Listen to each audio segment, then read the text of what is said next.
Hey guys, I'm throwing another Otaku Rant your way to celebrate 200 subscribers. I've had a few requests to do this again, with some of you even providing me with materials to do it. And while this is great and all, guys, I'm just not an angry guy. I don't rant all that much, at least not when it's filtered like this show would be. And when I have too much time to think about what I want to say, it's less ranting and more like discussion. What I can rant about is more fanfiction.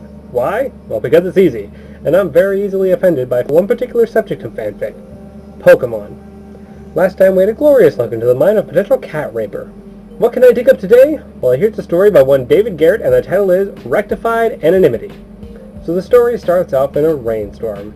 The rain was like 100 semis crashing into each other in apocalyptic glory. Right, this is gonna hurt, isn't it? David sighed. Oh good, self-insertion! Why do I get the feeling I'll be needing to get the vat of sterilizing hydrochloric acid ready? She was so cute, even for a Pokemon. Her thin hips swayed, her plant-like hair messed by the storm. I don't like where this is going. I'm gonna read ahead.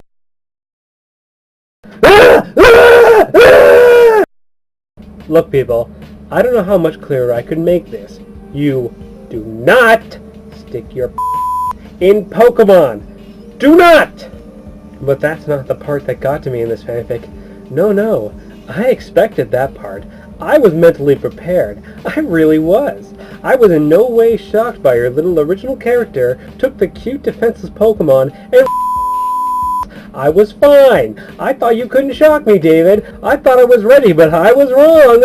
Oh, was I ever wrong? Ladies and gentlemen, what I'm about to tell you is actually making me physically sick as I'm recording this still.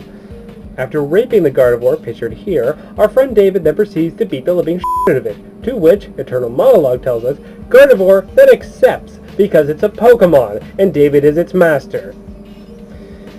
But that's not all. David and Gardevoir, who is for some unknown trespassing is being kept alive by whatever powers that be, go to the Pokemon Center, and instead of Nurse Joy discovering the fact that the badly beaten Pokemon, who no longer has the will to live, was raped by the boy, Nurse Joy ends up being raped and, you guessed it, beaten by David as well. But that's not all, because right in the middle of it, with a little incest added in there for some variety, David decides he's going to take a knife and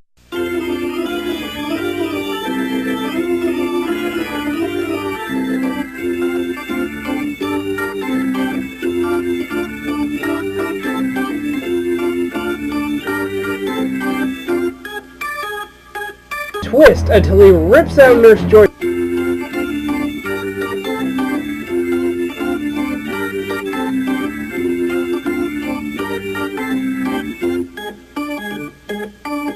And then puts them in his mouth, and then they all bleed out and die. Everything hurts after reading this fanfiction. My thoughts? I think my thoughts on the story are kind of clear.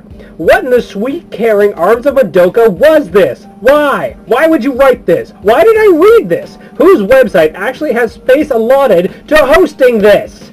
My reasoning also comes with a little bit of sanity questioning. I'm not a psychiatrist, but I can play one on TV. And there is sanity in the hope that this is the single greatest troll invention I have ever read. Its complexity only driven by the noted reactions it planned on creating. The artful way it crafted the image of a psychotic, sex-craved, knife-wielding 10-year-old in a Pokemon universe is downright impressive, if not genius. Of course, this line of reasoning also comes crashing down when I realize this is a fanfic about Pokemon! It isn't Hannibal, directed by Quentin, add a samurai sword to that Tarantino. It's a story about Pokemon. And you, Mr. Garret, you have managed to feed your little psychotic dreams of a future of alcohol-induced rape/murders by subverting it into this horror fest. You managed to make this guy look like a artisan of Pokemon sex. Congratulations. Thank you all for subscribing, and if you can top this fanfiction, prove it.